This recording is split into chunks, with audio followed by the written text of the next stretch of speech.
boa noite de estudos e de esclarecimentos, tá bom? Então, hoje a gente vai falar sobre mediunidade e começamos com uma frase tirada do Livro dos Médiuns, que é: toda pessoa que sente a influência dos espíritos em qualquer grau de intensidade é médium. E isso é importante de cara a gente já compreender o que significa essa influência, não é? Então, quando os espíritos agem sobre nós, quando eles estão interagindo conosco, quando eles estão se comunicando de diversas formas, da mesma forma como nós encarnados, vamos assim dizer, como nós nos comunicamos com os demais. A gente se comunica pelo olhar, a gente se comunica, já nos comunicamos diversas vezes por sinais de fumaça, já nos comunicamos por linguagem corporal, a gente se comunica por cheiros, a gente se comunica pelo toque e a gente se comunica pela audição. Então, a gente se comunica pelo paladar também. E a comunicação oral, que é justamente utilizando a linguagem. Todos os meios de comunicação, naturalmente, que a gente citou aqui, são meios que usam os órgãos sensoriais, nariz, boca, olhos, ouvidos e as mãos e o corpo, vamos assim dizer. E com os espíritos, a gente, além de utilizar esses órgãos sensoriais, a gente também utiliza nosso campo magnético, a gente utiliza nosso campo energético para que a gente estabeleça uma comunicação. E esta mediunidade diz respeito exatamente a um meio, é uma comunicação que existe, um meio de comunicação que existe entre o plano material e o plano espiritual.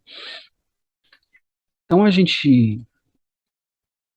vamos falar um pouco sobre o que é a mediunidade, né? Quais são as naturezas, quais são as características da mediunidade. Ela exige uma maior elaboração mental por parte do médium, que age como um intérprete das ideias transmitidas pelos espíritos. É necessário haver afinidade entre médium e espírito comunicante. E o médium deve possuir boas condições morais e doutrinárias. Isso daqui, vamos fazer algumas reflexões sobre esses pontos. Primeiro, a gente falar sobre a elaboração mental por parte do médium. O que acontece? A gente precisa aprender a dominar a nossa mediunidade, precisa primeiro entendê-la como algo natural, como um atributo natural dado por Deus a todos os seres humanos. Todos nós temos mediunidade, todos nós exercemos alguma interferência não é a palavra, mas a gente exerce um canal de comunicação.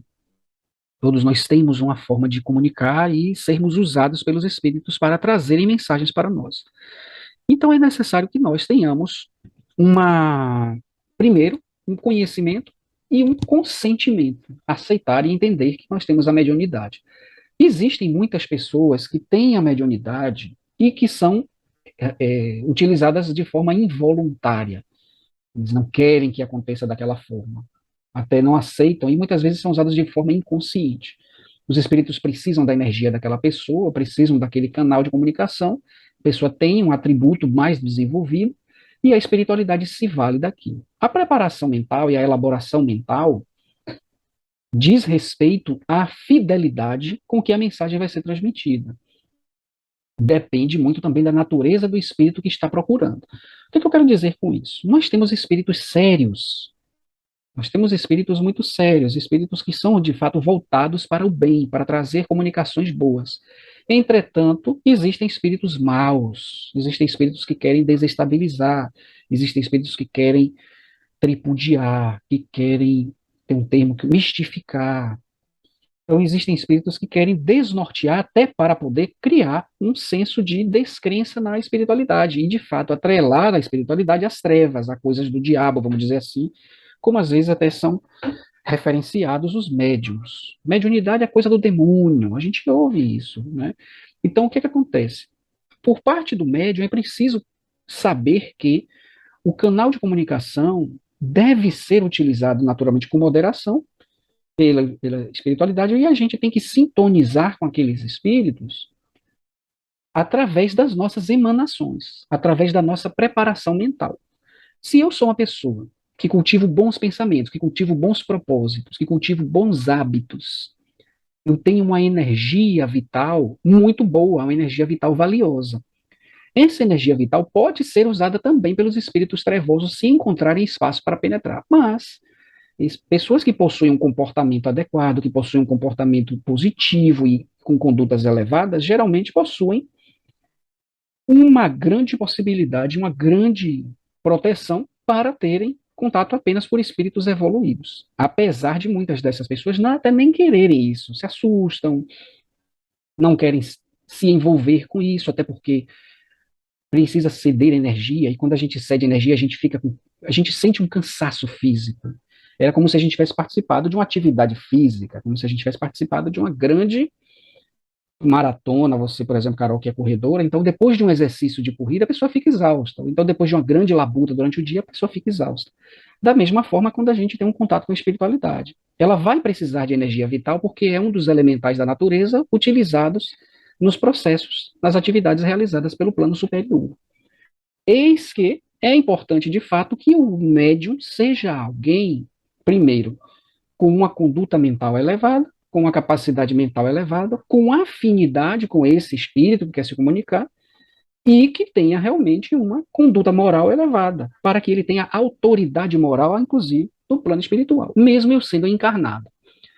Então, trocando em miúdos, se eu sou uma pessoa que tenho um certo domínio mental sobre mim, compreendo que eu devo ceder aos espíritos o meu corpo e as minhas faculdades materiais para essa comunicação, eu crio uma afinidade, eu aceito, eu consinto que seja feita essa comunicação.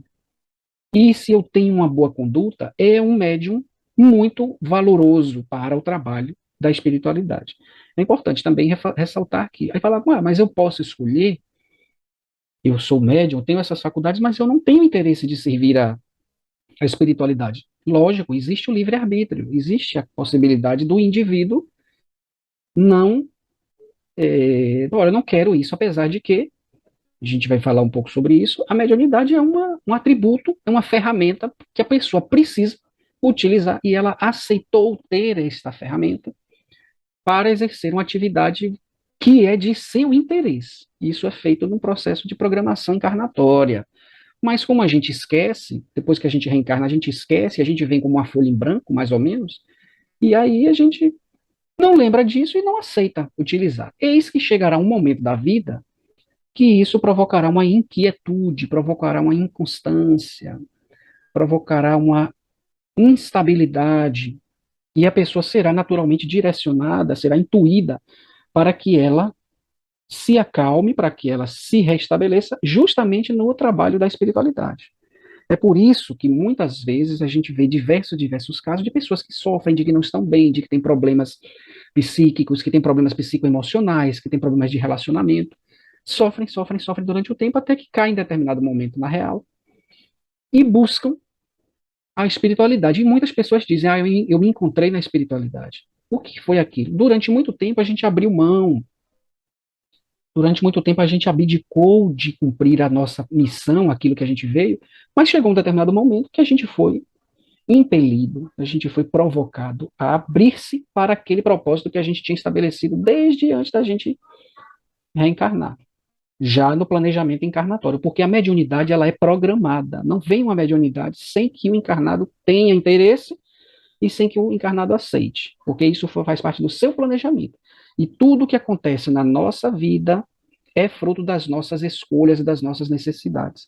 Até mesmo, e até trazendo até esse exemplo que Carol trouxe no início sobre o desencarne da parente dela, da irmã, no caso a irmã espiritual, é de interesse do espírito passar por um desencarne através de uma doença grave, através de uma mazela física, através até de um assassinato, nada é sem o consentimento do espírito.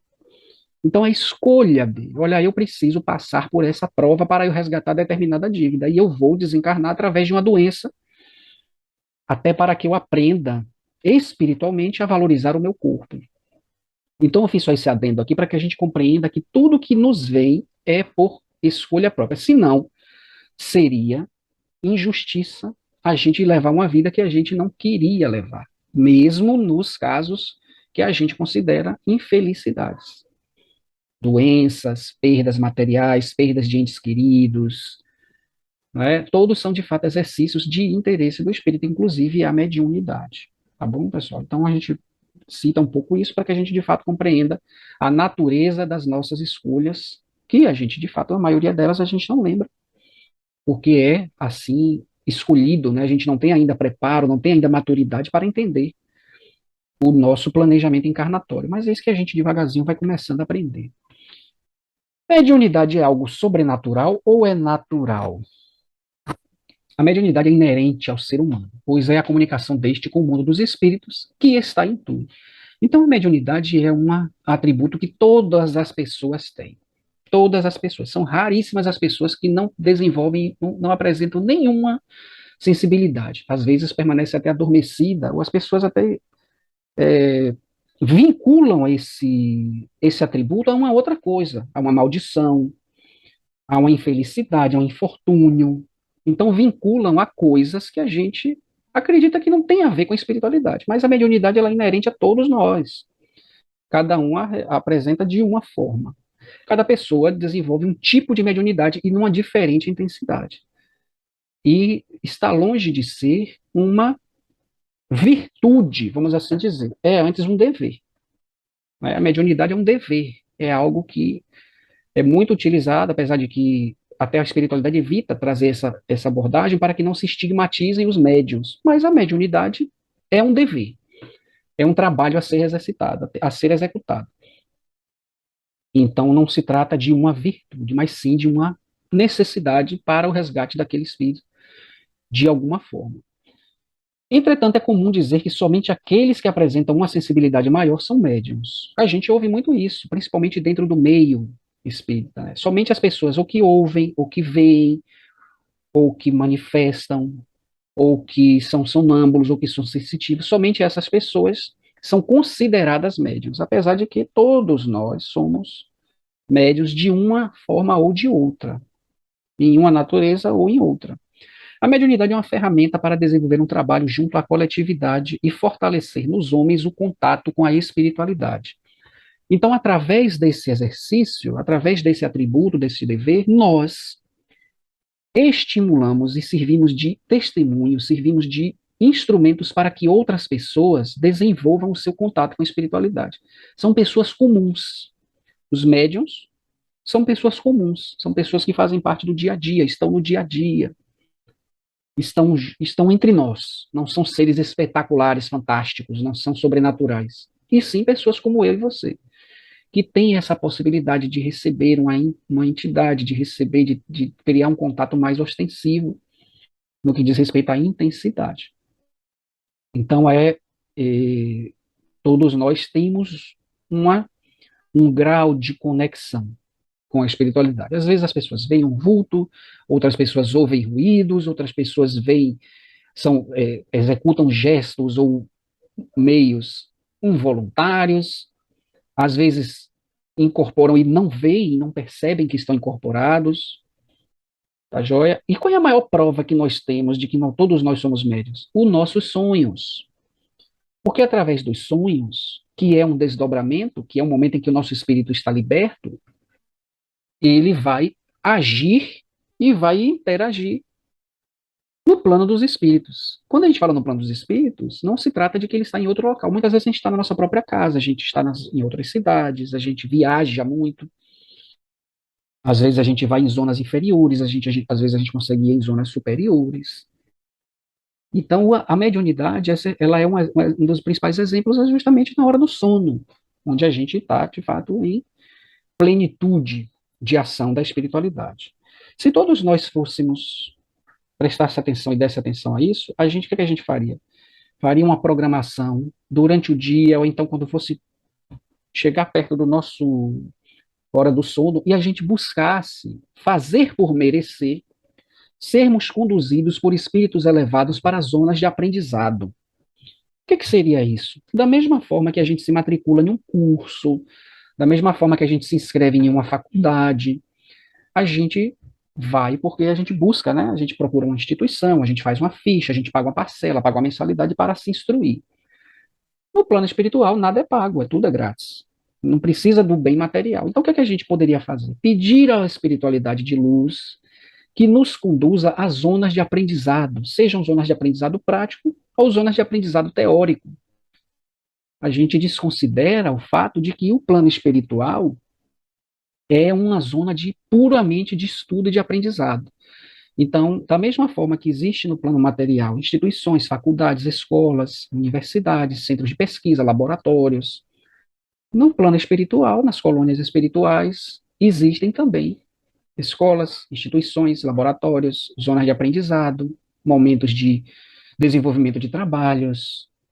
Então, no plano espiritual, como é que existiriam centros de aprendizado no plano material e não existiriam as mesmas instalações, instituições no plano espiritual em muito maior desenvolvimento? Então, nesse quesito, o plano espiritual está milênios e milênios à nossa frente, em termos de avanço no processo de aprendizado. Então, a gente iria para os planos espirituais, no momento que a gente estivesse em descanso de sono, para aprender. E aí, o que a gente está fazendo aqui na matéria, a gente faria com muito mais naturalidade no plano espiritual. A gente estudaria e aprenderia em espírito. Imagine que maravilha. E isso acontece, viu? Acontece constantemente. Basta você observar que muitas vezes você vai dormir com uma determinada preocupação. Gente, eu não sei como é que eu vou resolver aquilo, eu não sei como é que eu vou tratar aquela questão. Instintivamente você está pedindo ajuda. E aí eis que de noite aquela reverberação permanece e a espiritualidade lhe instrui, lhe orienta. Aí você, quando acorda de manhã, você já acorda com a ideia. Cara, tive uma ideia, não sei o que aconteceu, eu já acordei com a ideia aqui de fazer tal coisa para resolver aquele problema, já sei o que eu vou fazer. Ou então você estava naquele momento planejando fazer de um jeito. Às vezes até uma intriga com alguém. Você diz assim, amanhã eu vou reencontrar essa pessoa, eu vou dizer tanto desaforo a ela, eu vou esculhambar aquela sacana. Aí você acorda de manhã sem aquilo na mente. Você fala assim, sabe o que vai ser melhor? Eu chamar ela para conversar, eu chamar ela para esclarecer, perguntar o que está acontecendo, verificar se tem alguma coisa que eu posso mudar, e aí a gente apara as arestas e fica todo mundo bem. Todo mundo, aposto, que já passou por uma situação dessa, de ter uma necessidade de mudar o seu foco em função das instruções que a gente recebe. E isso é muito comum, é muito natural, né, que aconteça. Então, a mediunidade, de fato, ela é exercida ao longo do dia, ao longo do, né, a comunicabilidade é exercida ao longo da nossa vida como um todo. Vamos falar um pouco sobre os tipos. Quais são os tipos de mediunidade que nós conseguimos ver, né, que nós temos? As médiuns de efeitos físicos, médiuns sensitivos, médiuns audientes, médiuns falantes, médiuns videntes, médiuns sonâmbulos, médiuns curadores e médiuns de psicografia. Hoje nós vamos falar sobre os quatro primeiros, que é os médiuns de efeitos físicos, os médiuns sensitivos, os médiuns audientes e os médiuns falantes. E aí, no nosso próximo encontro, a gente vai abordar os quatro últimos, que são os médiuns videntes, os sonâmbulos, os curadores e os médiuns de psicografia. Tá joia? Então, vai ser essa a nossa linha. Vamos falar um pouco sobre os médiuns de efeitos físicos. Os médiuns de efeitos físicos são particularmente aptos a produzir fenômenos materiais com os movimentos dos corpos inertes, os ruídos, etc. Podem ser divididos em médios facultativos e médios involuntários. Os efeitos mais simples são da rotação de um objeto, de pancada por meio de movimentos desses objetos ou dada interiormente na sua própria substância. O que acontece aqui? O encarnado, o médium encarnado, ele cede o corpo para que o espírito assuma o corpo e promova movimentos e promova efeitos físicos de levitar, de levantar, de se contorcer, de se retorcer, de, em alguns casos, de levitar, em alguns casos, de se machucar e não sentir nada, de fazer um gesto com a mão. Então, são os médios de efeitos físicos. O corpo, não é que o corpo está fazendo por querer, de forma deliberada. O corpo está inerte, por isso que ele cita aqui. Os médiuns de efeitos físicos são particularmente aptos a produzir fenômenos materiais como os movimentos dos corpos inertes, os ruídos, etc. Podem ser divididos em médiuns facultativos e médiuns involuntários. A gente vai falar sobre isso. Então, as primeiras comunicabilidades dadas, utilizando as mesas girantes, utilizando a cesta, utilizando as pancadas, eram executadas através deste fenômeno de efeitos físicos. Então, os espíritos assumiam aquele corpo e exerciam movimentos nas mesas girantes, nos objetos. E aí muitas vezes pensavam que era charlatanismo. Existiram muitos charlatões, isso aí é verdade. Mas existiam muitos sentimentos de que existiam ali charlatanismos. Porém, muitos deles eram reais, de o corpo ser utilizado para promover movimentos em corpos inertes, ou seja, corpos que estavam parados, pedras, objetos na mesa, e por aí vai. Né? Até mesmo a escrita, apesar de que a escrita já entra na psicografia mecânica, e a gente vai falar sobre isso no próximo encontro, né? Sobre a psicografia mecânica. Então, como ele cita aqui, os efeitos mais simples são da rotação de um objeto e de pancada por meio de movimentos desse objeto, ou dadas interiormente na sua própria substância. Qual é a divisão? Médios facultativos e médios involuntários. Os facultativos são aqueles que consentem, aqueles que aceitam e estão conscientes do que está acontecendo.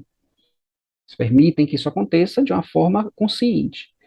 Os médios involuntários, eles são, como o próprio nome já diz, eles estão fazendo aquilo de forma inconsciente.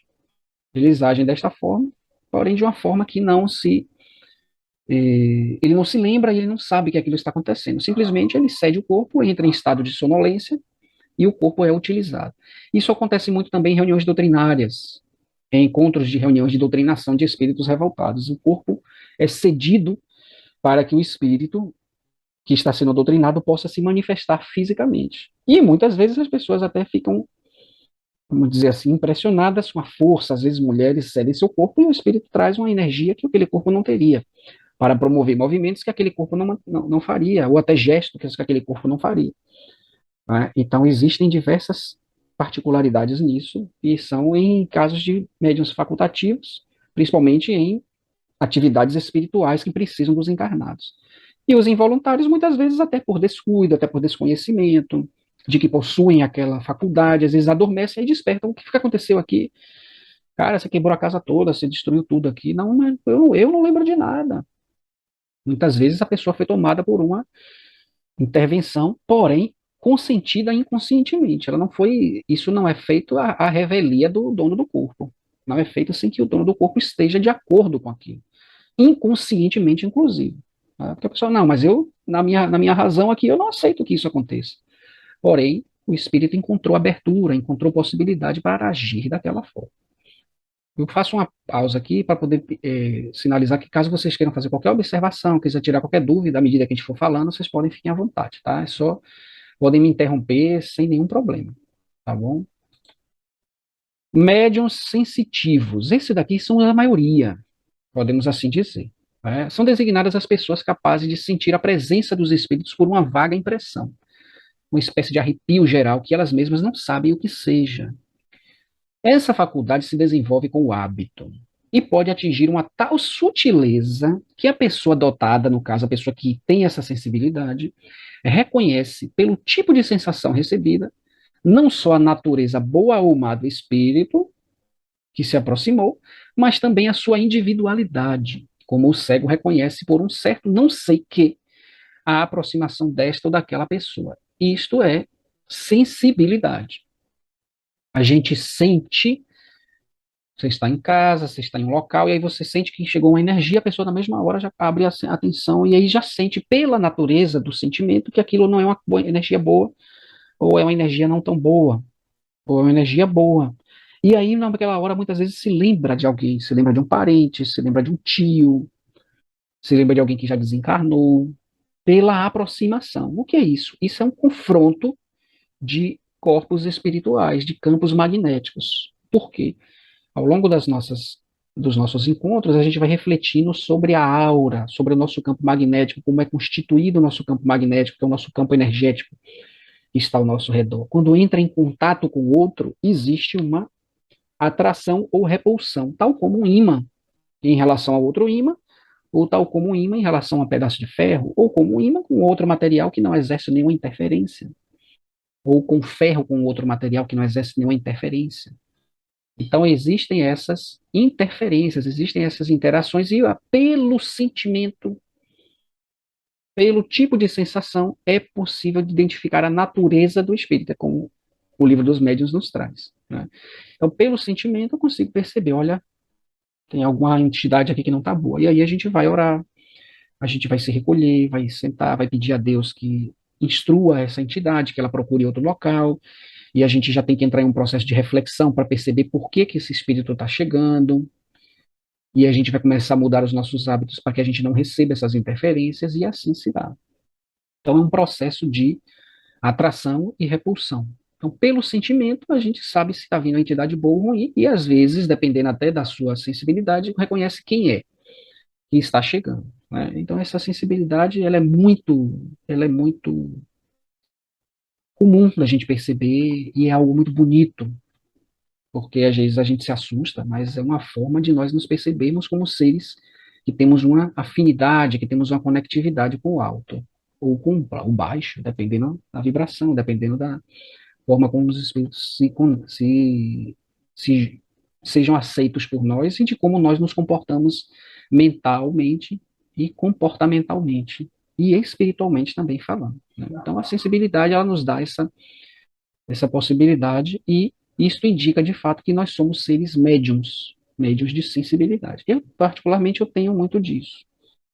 Eu consigo perceber uma energia que está chegando, eu consigo perceber. Às vezes você está passando pelo corredor da sua casa, ou pela sala, você sente aquela descarga, você sente aquele arrepio, como se você estivesse passando de fato por dentro, como se fosse um portal, ou alguma coisa naquele sentido. E a pessoa fica assustada, né? Porque não sabe o que é que está acontecendo. Como você só tem a sensibilidade, não vê, não ouve, então fica um sentimento de que algo está no ar. E aí a gente precisa parar o que a gente está fazendo, acalmar o nosso coração, acalmar o nosso espírito, mudar os nossos pensamentos, elevar a nossa energia, a nossa vibração e entrar em estado de prece para que a gente possa refutar se a energia não for boa e até se a gente não quiser aquele contato. Aqui a gente não pode entrar em pânico e nem enxotar o espírito. A gente precisa aprender a dominar e entender isso como um processo natural. A mediunidade é algo natural, não é sobrenatural. Tá bom?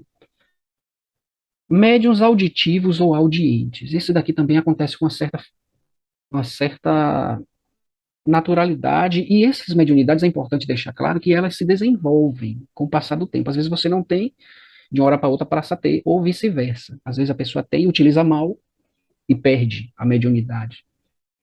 E eis que aquele resgate necessário, eis que aquela dívida que precisava ser paga, ou aquela missão que precisaria ser cumprida, não será e voltará com a necessidade de cumpri-la. Então a mediunidade, ela se desenvolve, às vezes, em determinado momento da vida da pessoa. Não tinha isso, passei a ter. Não é assim que acontece? Só os que ouvem a voz dos espíritos. Como já dissemos, tratar da pneumatofonia é algumas vezes uma voz interna que se faz ouvir no foro íntimo. É uma voz que a gente ouve por dentro. A gente ouve aquela voz dentro de nós. Às vezes um chamado, às vezes uma palavra que a gente ouve alto, uma mensagem que a gente ouve alto. De outras vezes é uma voz externa, é uma voz externa, clara e distinta como a de uma pessoa viva. Os médiuns audientes podem assim conversar com os espíritos. Então, quando a gente entende isso de uma forma natural, e a gente está predisposto, e a gente abre um canal com a espiritualidade elevada, ela serve para que a gente estabeleça comunicações, a gente escuta, a gente fala e o espírito vai ouvir, se ele escuta tudo que a gente fala, não é isso? Então a gente vai ouvir e a gente vai ser ouvido, então você estabelece um diálogo. Esta faculdade é muito agradável quando o médium só ouve espíritos bons, ou somente aqueles que ele chama. Mas não se dá o mesmo quando o espírito mau se apega a ele, fazendo-lhe ouvir a cada minuto as coisas mais desagradáveis e algumas vezes mais inconvenientes. Às vezes a pessoa está num estado vibratório não muito agradável, as pessoas estão vivendo um momento difícil, e eis que ela diz assim: eu comecei a ouvir vozes, eu ouço vozes, eu estou intranquilo, eu estou vivendo um período de profunda instabilidade na minha vida, não está legal, eu estou ficando louco, as pessoas dizem que eu estou enlouquecendo. E aí a gente precisa perceber que estamos dando pasto, estamos dando espaço para que a espiritualidade inferior potencialize esses nossos pensamentos. Porque é importante deixar claro que não é e nunca será responsabilidade dos obsessores qualquer questão de energia. Nosso livre-arbítrio, ele é sagrado inclusive nisso. Os espíritos inferiores, eles vêm se assim eles acharem espaço, se eles acharem que ali eles vão ser aceitos. Se nós fecharmos as nossas portas, se a gente perceber, inclusive, você fecha uma, mas entra por outra. Então a gente percebe através do exercício de autoconhecimento, da autoanálise, a gente percebe onde a gente está pecando. Às vezes é pecando, por exemplo, fala assim, não, eu sou uma pessoa paciente, eu tinha impaciência, mas agora eu sou paciente. Só que aí a pessoa diz assim, olha, eu não vou entrar pela paciência, pela impaciência, eu vou entrar pela sexualidade, por exemplo. É uma pessoa que ela tem até paciência, mas ela tem uma promiscuidade, ela é uma pessoa promíscua nos pensamentos, na forma de agir. Então a espiritualidade começa a atacar por ali. Ela começa a desestabilizar o seu campo magnético por ali. Mas não é responsabilidade do obsessor.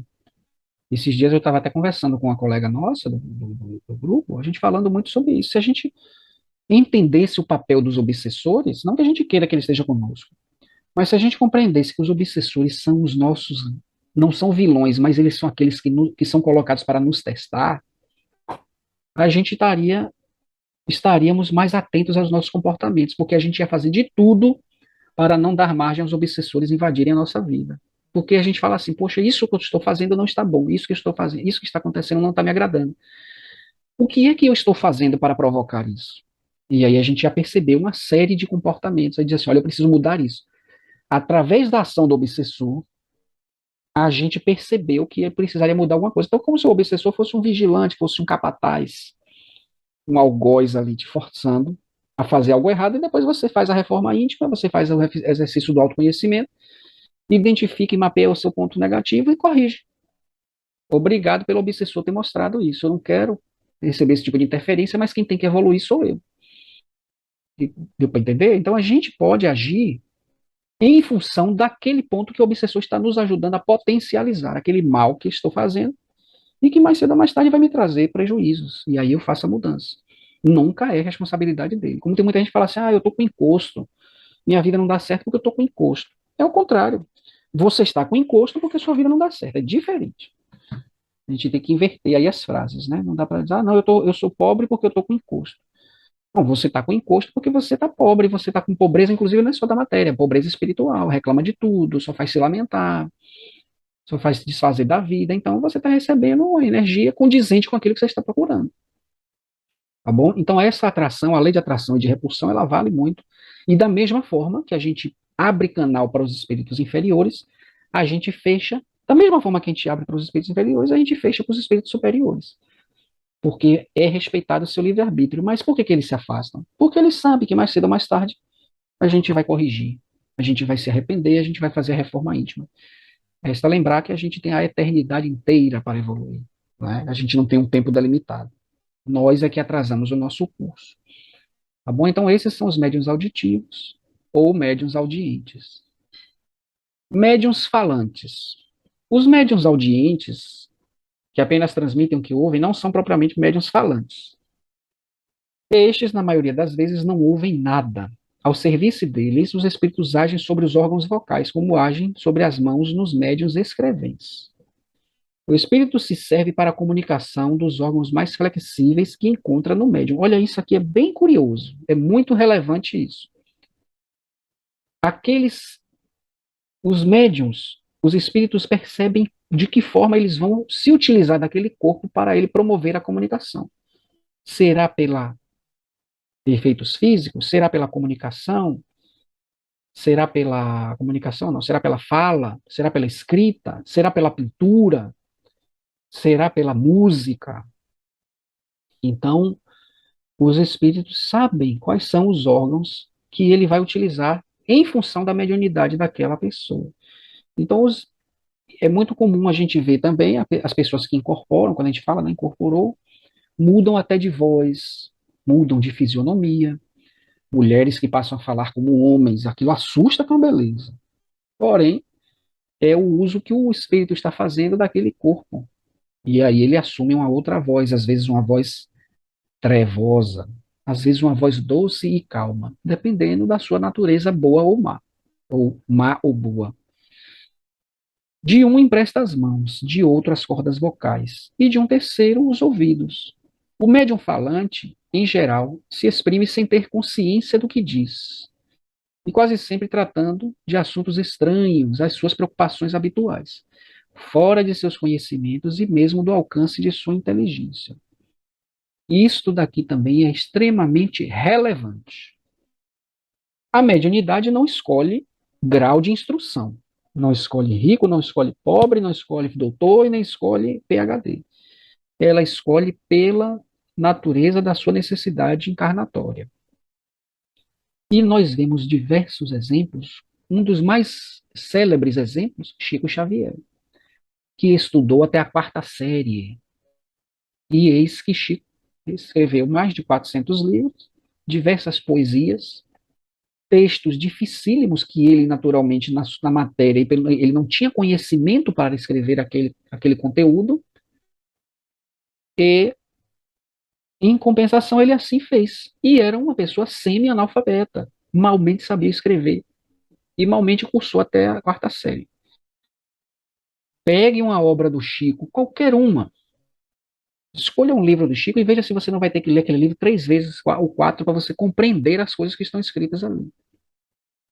No caso dele, era a psicografia, era a audição, muitas vezes era a psicografia mecânica, assumia a mão dele e começava a escrever. E ele tinha uma relação com Emmanuel, que é um espírito extremamente elevado, é um dos grandes soldados do Cristo, que foi o seu mentor, que inclusive está encarnado neste momento no Brasil. E o Emmanuel várias vezes se utilizou do Chico para trazer mensagens, utilizando verbetes, utilizando palavras e mensagens que o Chico não tinha condições, ele, pura e simplesmente, para trazer aquelas mensagens. E ele tinha ciência disso, constantemente ele dizia, olha, o Emmanuel está aqui, e ele está me dando essa instrução, e muitas vezes o Emmanuel entrava e assumia. Divaldo Franco, várias vezes, em suas palestras, recebia o espírito de Bezerra de Menezes, e eis que Bezerra de Menezes entrava e passava uma linda mensagem. Naturalmente, Divaldo tem muito conhecimento, porém, traziam mensagens de cunho superior, de cunho elevadíssimo. Outras vezes, espíritos, médiums, pessoas que são ditas como pessoas de uma boa índole, de uma boa conduta, começavam a verbalizar palavrões, xingamentos, palavras de ofensas, em função de espíritos que estavam em processo de doutrinação e traziam esse tipo de conteúdo e esse tipo de intensidade. Às vezes até outro idioma. Existem espíritos elevados a tal ponto que ele assume um determinado corpo material para uma plateia e ele verbaliza para aquela plateia. E se naquela plateia existem espíritos ou existem encarnados que falam espanhol e outros que falam inglês e outros que falam francês e outros que falam português, cada um vai receber a mensagem no seu idioma. Vão escutar a mensagem no seu idioma. Isso é uma faculdade de espíritos altamente elevados que conseguem, inclusive, transmitir a mesma mensagem em diversos idiomas ao mesmo tempo. Fazer com que quem está ouvindo escute no seu idioma. São coisas que, é como aquela frase nos diz, né? Existem mais coisas entre o céu e a terra do que julga a nossa vã filosofia. Então a gente ainda tem muito que aprender, a gente tem muito que entender de como se opera o plano espiritual. Temos muito ainda que entender de que forma que o plano espiritual interfere nas nossas vidas, né? Então isso é uma das formas. E a gente fica sem entender como é que funciona isso, né? Aqui só seria a gente falar das outras opções, mas a gente vai parar por aqui, para que a gente também não fique com tanta informação, né? Então, recapitulando, a gente falou sobre os médiuns falantes, que se utilizam do corpo, se utilizam das cordas vocais. A gente falou sobre os médiuns auditivos e audientes. A gente falou sobre os médiuns sensitivos e falamos sobre os médiuns de efeitos físicos. Tá bom? Então, são formas que a espiritualidade encontra para estabelecer uma comunicação com o plano material e trazer mensagens e trazer revelações importantes, ou para trazer discórdia, para trazer desajustes, dependendo da natureza da comunicação e dependendo da natureza da inter-relação entre espírito e encarnado. E aí, desta forma, eu encerro aqui o que seria o nosso conteúdo, né, e abro o espaço para que a gente possa estar trazendo qualquer comentário, para estar trazendo qualquer observação por parte de vocês que se encontram aí. Se tiverem alguma dúvida, se quiserem fazer algum esclarecimento, estamos aqui à disposição. Léo, eu sempre tive, assim, uma certa curiosidade de, assim, quando a pessoa incorpora o espírito. Uhum. Claro, né? Não foi assim de uma hora para outra. Ela identificou isso, né? Tem alguma, sei lá, alguma sinergia. Eu falei assim, nossa, mas como que acontece isso? Eu nunca, né, nunca perguntei para alguém que, né, Uhum. recebesse o espírito também como que funciona isso, né? Mas como Sim. que será que funciona? Na verdade, assim, para muitos é uma situação desconfortável, né? Principalmente se a pessoa Ah, não conhecer, não dominar, não estiver preparada para poder trabalhar essa questão. uhum, Existem muitos arrependimentos dentro desta seara da espiritualidade, dos compromissos. Existem muitos arrependimentos, né? Pessoas que assumiram compromissos, mas que desistiram de uma forma uma coisa ou outra de seguirem com aquele compromisso, e isso se dá de forma espiritual. Tudo que acontece na nossa vida, em termos espirituais, a gente tem ciência, a gente muitas vezes não tem ciência no plano material. Então, quando a gente não aceita esse encargo, a gente reage a ele de uma forma, vamos dizer assim, negativa, não quero isso e tal. E aí acaba assustando, não quer aquilo, fica sofrendo, se assusta dentro de casa. Então, assim, dependendo de como a pessoa lide com isso, a experiência é boa ou não é boa. O que acontece nas mais das vezes? É um dispêndio de energia, é um descarrego de energia, é uma cessão de energia, a gente cede muita energia. E isso traz canseira física, traz desgaste, traz profundas dores de cabeça, traz desconfortos, porque é um labor. E por que isso acontece? Porque cede-se fluido vital. É como se nós fôssemos uma bateria de carro. Então você deixa muito tempo a luz acesa ali e a bateria descarrega, né? Então o que você tem que fazer? Você tem que ligar o motor do carro para que ele gere mais energia e reabasteça a energia. Então a espiritualidade, para se valer disso, o espírito, de uma forma ou de outra, consciente ou inconsciente mesmo, ele tem que consentir, ele tem que aceitar que aquilo acontece. De uma forma geral, trabalhar com mediunidade ostensiva não é muito fácil, não é uma tarefa das mais fáceis, porque o dispêndio de energia é muito grande. As pessoas elas ficam exaustas. Eu recentemente participei, tem uns 3 semanas, 4 semanas, acho que tem 3 semanas. Eu participei de uma sessão de pintura mediúnica.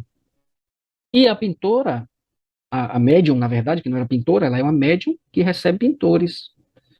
E aí se utiliza da mecânica, né, da interferência de efeitos físicos. Então ele se vale do corpo para poder fazer pinturas e é um negócio extremo. De uma hora para outra pinta um quadro, uma rapidez incrível. E depois que acabou, ela disse: oh, gente, eu tô cansada, tô parecendo que eu tomei uma surra e tal. E ela simplesmente estava em pé fazendo uma pintura de um quadro. Não fez nenhum exercício físico, mas cedeu muita energia vital. Entendeu? Então a espiritualidade de luz sabe disso, sabe que depois vai precisar ajudar esse espírito a recuperar as energias, e aí faz um trabalho. É uma coisa muito bonita, gente. A forma como a espiritualidade usa para o bem a, a energia vital, porque antes de acontecer o encontro, vamos dizer assim, a necessidade da interação, o seu corpo ele é todo tratado, os espíritos da área médica, eles fazem durante o período que você está dormindo, eles fazem um escaneamento no seu corpo, identifica tudo que tem de errado, conserta uma coisa, conserta outra, age no seu organismo para que naquele dia, naquela hora, você não tenha fonte de perda de energia. Então ele faz um check-up. Aquele check-up a gente paga uma fortuna, né, paga um plano para poder fazer no corpo físico, os espíritos nos fazem de graça, por pura e simples aceitação nossa de participar da obra. Então ele vai lá e nos trazem cura, eles nos fazem uma série de atividades. E aí a gente cede muita energia. Para quem gosta não, para quem entende e aceita, é desta forma. E para aqueles que não aceitam, continuam passando pela situação e ainda fica, como é que diz, descontente com aquilo ali. Não gostaria que acontecesse e tal, mas não sabe lidar com isso de uma forma natural. Então acaba sofrendo mais do que aquele que aceita. Entendeu, Carol? Então, geralmente, realmente é uma atividade que exige um compromisso realmente muito sério por parte dos médiums, né? Existe isso. entendi, Léo. E até você comentando da questão de a pessoa às vezes não querer, né? Tem alguma mediunidade, mas ela não aceita, enfim, até tem um exemplo da minha cunhada, que até, acho que faz pouco tempo que eu até cheguei a comentar com você, que ela Uhum, fala. falou que via na casa dela tal, e teve gente que acabou indo na casa dela, via até um espelho que tinha na casa dela e não tem, mas daí Uhum. eu falei, até que eu falei para ela, mas é só na sua casa que você vê? E ela trabalha, né, em um hospital como auxiliar de farmácia, né, que separa os medicação para o médico, né, tipo no almoxarifado, vamos dizer assim, né, e daí eu fiz pergunta, porque às vezes ela sai à noite, né? Trabalha em horário, né? Às vezes de madrugada, sai de manhã. E a gente sabe, né, que de madrugada, né, é mais propício, né? Mas só fiz essa pergunta. Ela falou que ela já viu já também. Então, assim, não é só em um lugar, mas ela não, vamos dizer, não aceita, entendeu? Ela não quer saber, vamos dizer assim. Sim, sim. Então, esse é um exemplo, né, de que a gente lida de fato no dia a dia com pessoas que têm essa necessidade de trabalhar. Eu tenho também na minha família pessoas com essa característica, né, de que tem a mediunidade, precisaria estar trabalhando, precisaria estar desenvolvendo isso, mas simplesmente disse, não, não quero, e ele deixou quieto, né, deixou quieto ali e tal. E aí você fechou o contato. Não, não, não é certo nem errado, né? Não é, a gente não pode dizer assim, não, não é certo e nem é errado dizer que quer ou dizer que não quer. É uma necessidade. Se a pessoa não aceita, ela está no direito dela de não aceitar. O livre-arbítrio precisa ser respeitado. Se ela aceita, ela segue à frente e tal. Agora, muita gente, quando você tem, o que, é que seria o caminho? Né? Estudar. Estudar, desenvolver a mediunidade, desenvolver o estudo, se instruir, entender, trabalhar, para poder você trabalhar a mediunidade, trabalhar isso como ferramenta, aprender a dominar esse atributo e, a partir de então, decidir o que fazer da vida com aquilo. Muitas vezes a pessoa até pede para a espiritualidade, olha, eu não quero, não tenho interesse em trabalhar com isso. Outras trabalham para aprender a ser médiums, para desenvolver a mediunidade. E isso também é cedido pela espiritualidade. A espiritualidade entende o propósito, entende a vontade, entende quando é curiosidade da pessoa, ou seja, não vai ter nenhum fim elevado, vai ser apenas para satisfazer um capricho do seu ego, apenas para conhecer, para saber como que é o ver o espírito. Aí a espiritualidade diz, não, não vamos fazer isso.